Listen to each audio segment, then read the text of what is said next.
Hi everybody, welcome to another episode of Footy with Chudy. I'm your host Chudy. I'm here with Kachi and Aminu. It's an all Manchester United panel, and we're here to gush and talk about our boy Ten Hag, bringing belief back to the club, happiness, joy, every kind of positive emotion you can imagine. It's been a long time since we've been on. We've taken a 3-week break. Everybody's been busy, but we're back, and we're back with good news. Our savior is here, Ten Hag. New team, new formation, new way of playing, one-touch football, wins. What can I say? We were looking forward to the weekends again, unlike before. Kachi, do you want to take us off with what you're seeing on the big difference in Manchester United?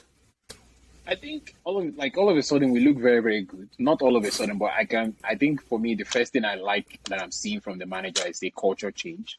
Yes. Where it doesn't matter who you are, like whatever the manager says goes. I.e. Ronaldo, they ask you to warm up, you don't want to warm up, you're getting one game ban at least. Anthony, manager said, manager is not saying don't do skill, but let your skill lead to something, right? But I kind of understand where Anthony's coming from. Brazilians, that's how they play. That's how they play. It's in the blood. That's how they play soccer. It's in the blood, so that's how they play, right? So, but I think for me, I'm beginning to see like a culture change with regards to the team. And you can kind of see what he's trying to do in the sense that we're actually dominating games now. Like where teams are packing the bus, we're actually being able to break them down. And I still can't believe we signed Eriksen on a free. Like, talk about creativity. Like, imagine if we were still relying on Bruno. Man, we would have been suffering here for creativity. Watch yourself. Watch like, I think we have to be real. We have to be real when we sign Eriksen, though.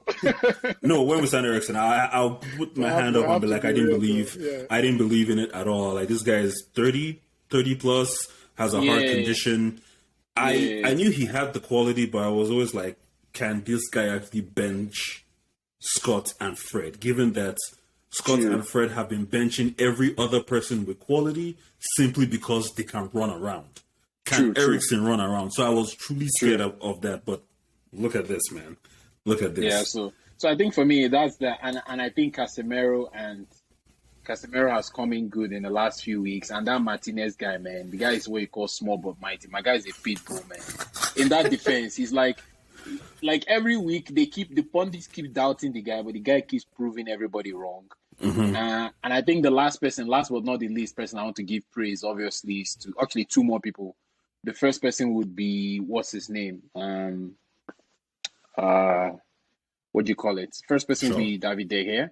Because I definitely think David De Gea, like the fact that Spain did not put him in their 55-man provisional squad is criminal. I'm sorry. Like, I think you can, like, it's one thing to say he's not number one for Spain, but I think he's at best number 2 goalie, right? I think Kepa is their number 2. Right, so I think he definitely should go to the World Cup. But Spain, we'll see what they will do, because to me, they're not going anywhere in my World Cup picks. But that's another conversation. And last but not the least, for me, I'm not going to praise Shaw, because I'm sorry, we signed Shaw years ago, so Shaw should be coming good by now. So I'm not going to fall for that trap and give Shaw praise. But I think every time.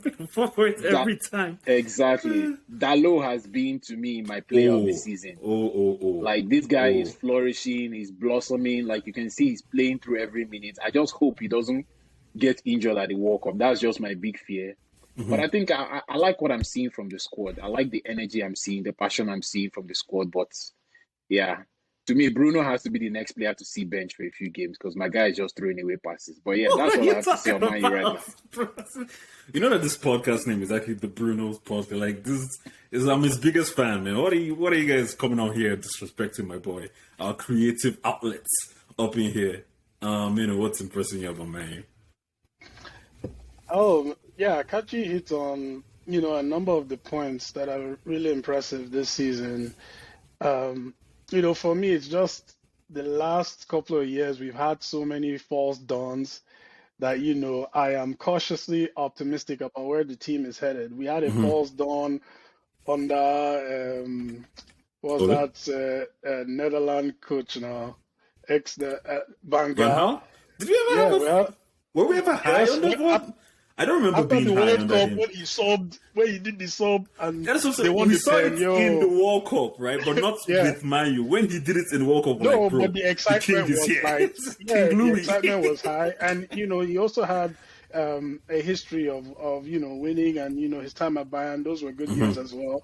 We had the falls done under Ole, under Mourinho, under Ole. I remember thinking, Ole needs this job after we beat PSG.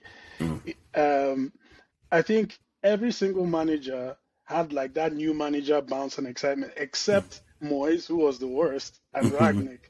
Like those two managers, there was no bounce for them. Like things were just bad front to back. You could argue that there wasn't any bounce for Ten Hag too. We lost our first 2 games very badly. So it was, it's slow and steady improvements that we're seeing, and that's one of the reasons why I wanted to differentiate like the changes under Ten Hag versus all the other managers that went from 0 to 100 very quickly. We're seeing, players improve under Ten Hag, not just because he's actually coaching the team, but he's also improving the culture that there are no favorites, right? I know we don't want to give Shaw credit, but at the same time, Ten Hag benched him for Malaysia for like how many games running, and now Sancho is going through the same thing. Ronaldo has gone through it, and hopefully Bruno, now that Van der Beek is back and fit, I hope Bruno can see bench too as well. Just tactically speaking, he's also a breath of fresh air. We are able to play in different ways, right? We can play transition football, and we can also play possession. Oh my football. God, man! How many years has it been since we've had possession? How many years? I'll say only 2 teams have outplayed us this season. Yes, we lost badly to Brighton and Brentford, but I don't count those games. But obviously City demolished us, but Pep has his own beef with Man U ever since. That's the City one. If I want to be a stubborn Man U fan, I could argue that with Varane there, although they were peppering us, they weren't winning until Varane left. But yeah, go on. They were still 1-up though. Yeah, just 1-up. Left. Yeah, just 1-up. So Arsenal also outplayed us, but we got the results. I'm definitely looking to the return leg on that one. So there's lots of exciting things about the squad. All the signings have panned out, like Kachi touched on it as well. We were all not so high on Eriksen. He's turned out to be a revelation.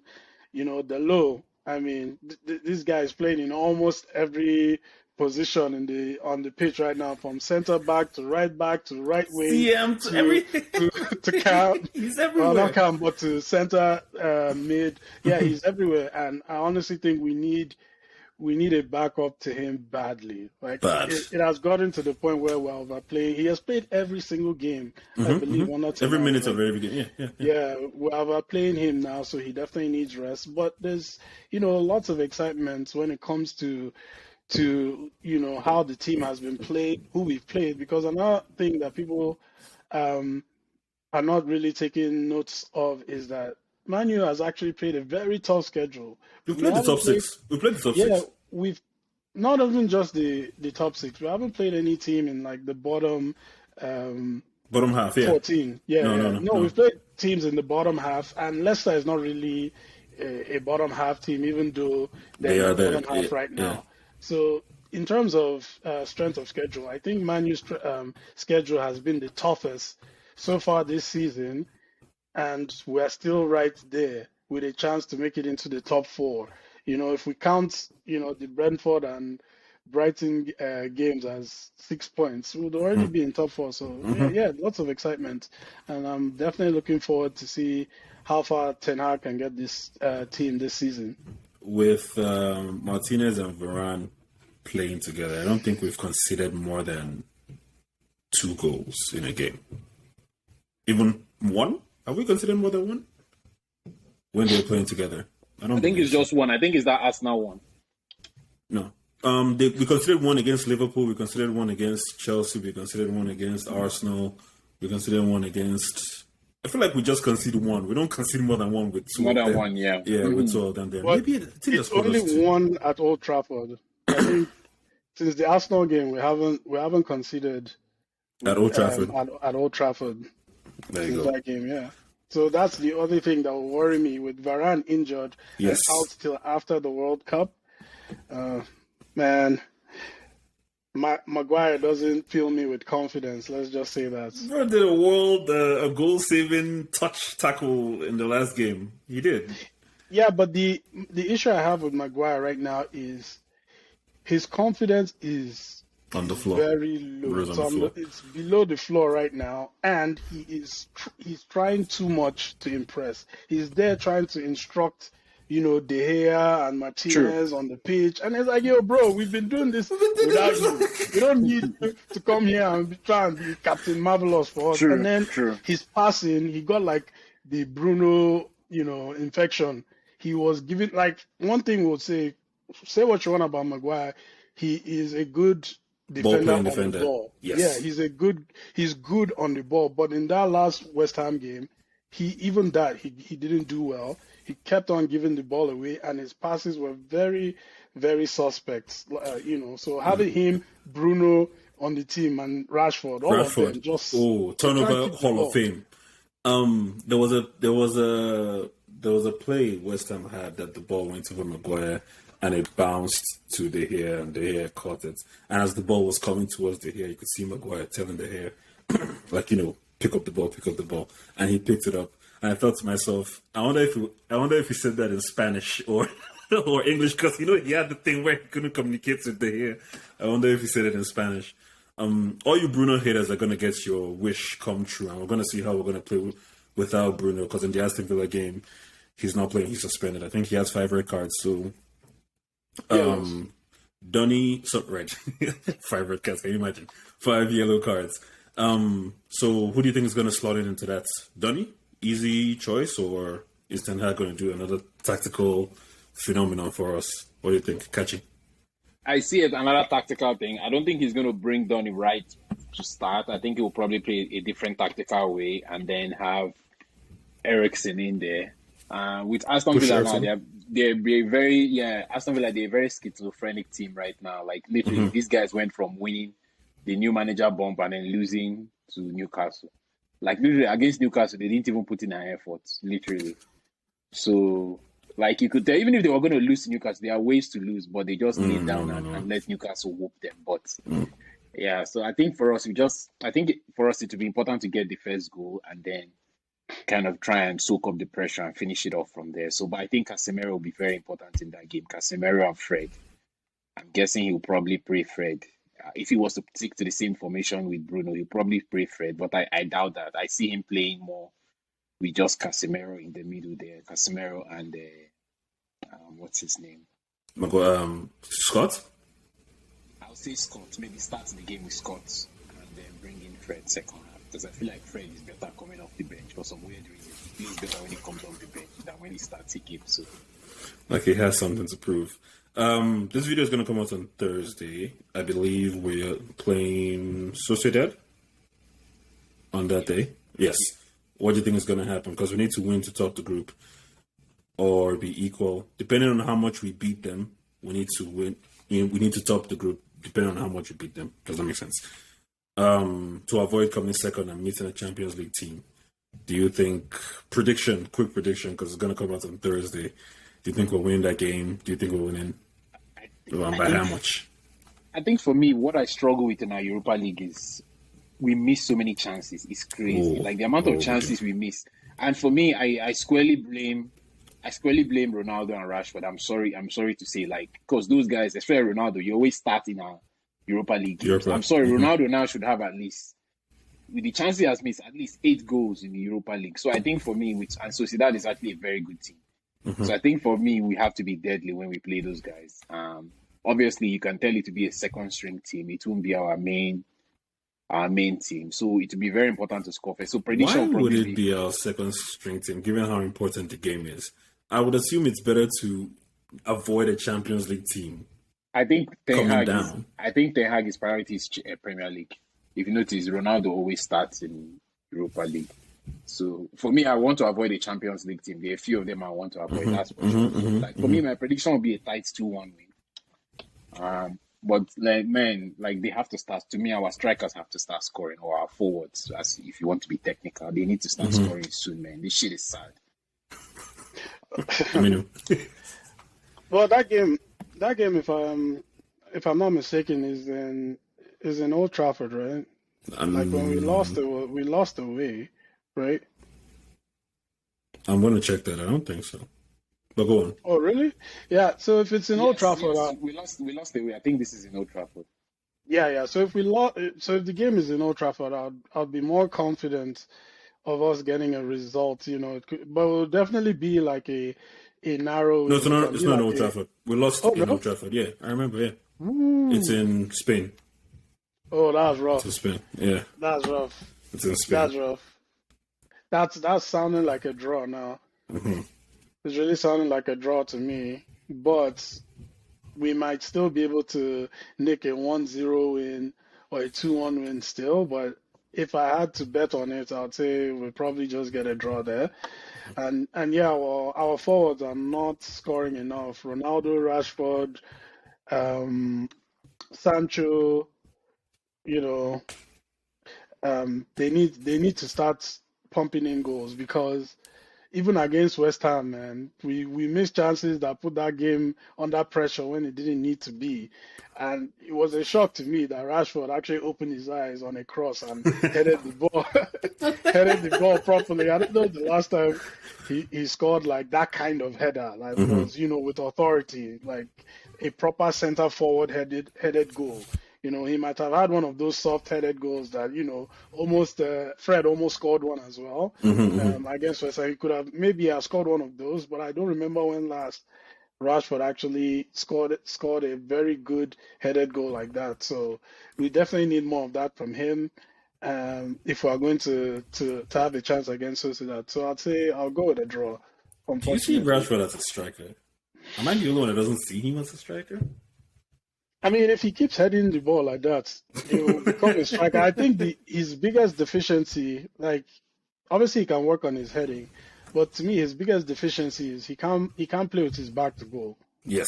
He just can't do it. He likes to play with space, running at you, in behind, and space, running at guys, yeah. So that's my biggest issue, and one of the reasons one of the places where we miss Martial so much, because that's something Martial can do well. His hold-up play is pretty good, and yeah, so that's something Rashford would need to work on, and I don't know if he can actually develop into that type of striker. So this guy's shaking his head. Is it too late? He's 25. We'll have to Halloween. go to Italy and get Osimhen. No, seriously, I think number 9s are born. They are not made. I think with Rashford, for him Rashford is a forward, so I think for me he can get better with his decision making. Like when to pass those 1-2 plays. But I think in terms of him playing with his back to goal, I think it's already too late for him to develop that. I think it's one of those things you work on when you're working on your skills as a young, really, really young player, even as a teenager, as a player. So I think for me, Rashford is who he is. He can probably get better at his finishing, like free kicks, headers, shooting, decision making.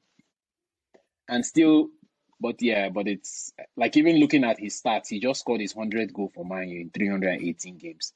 Don't get me wrong, that's not bad, but also that's not good as well. Like to be honest with you, I think for the amount of play, for the amount of games Rashford has played, he should be coming in at least around 150 goals by now, 1 in 2 chances. But Rashford is a streakish player.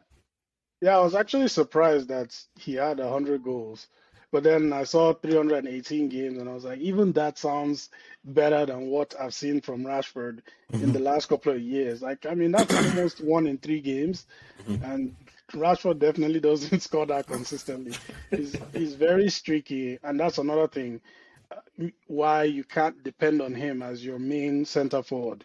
He's very streaky. Like, Jesus right now hasn't scored for 7 game running and they're on his neck.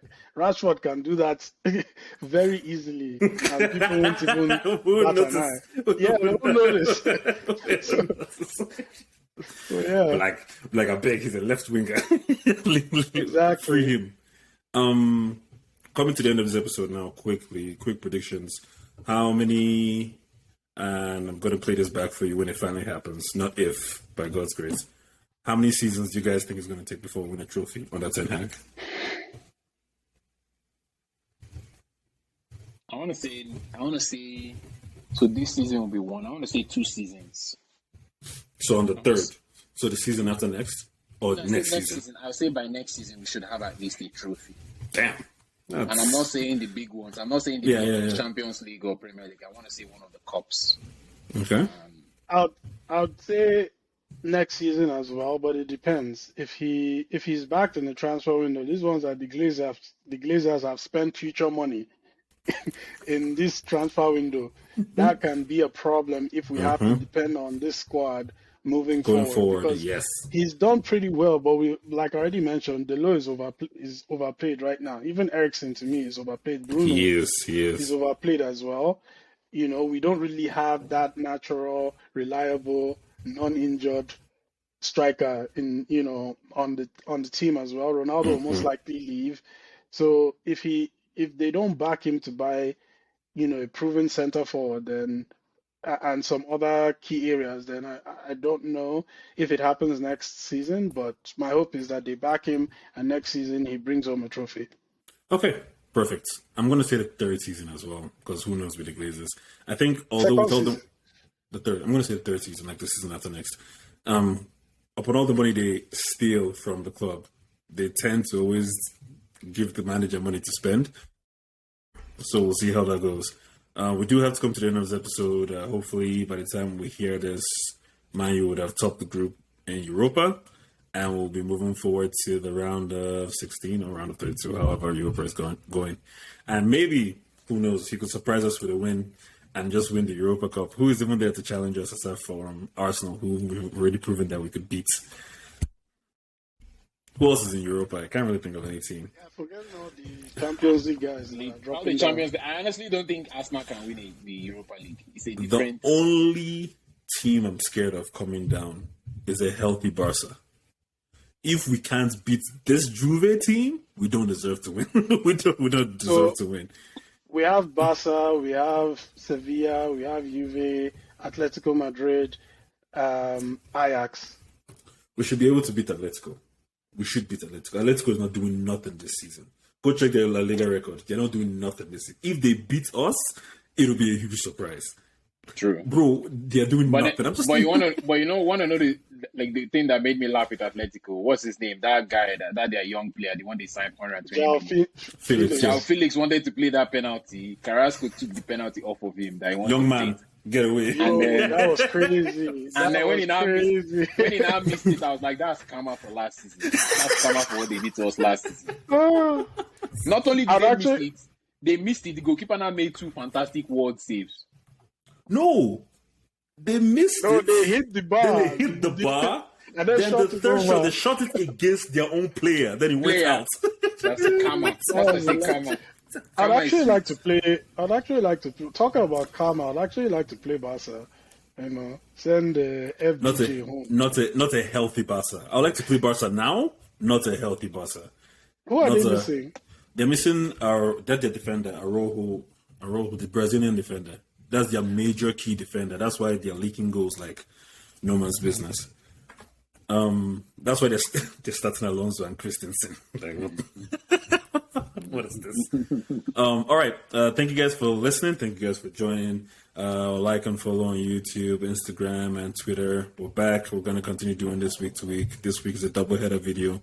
And look forward to our next video, which should be out as well at the same time, of the Big Six combined 11s, Chelsea versus Arsenal and Spurs versus Liverpool. Thank you. Bye-bye.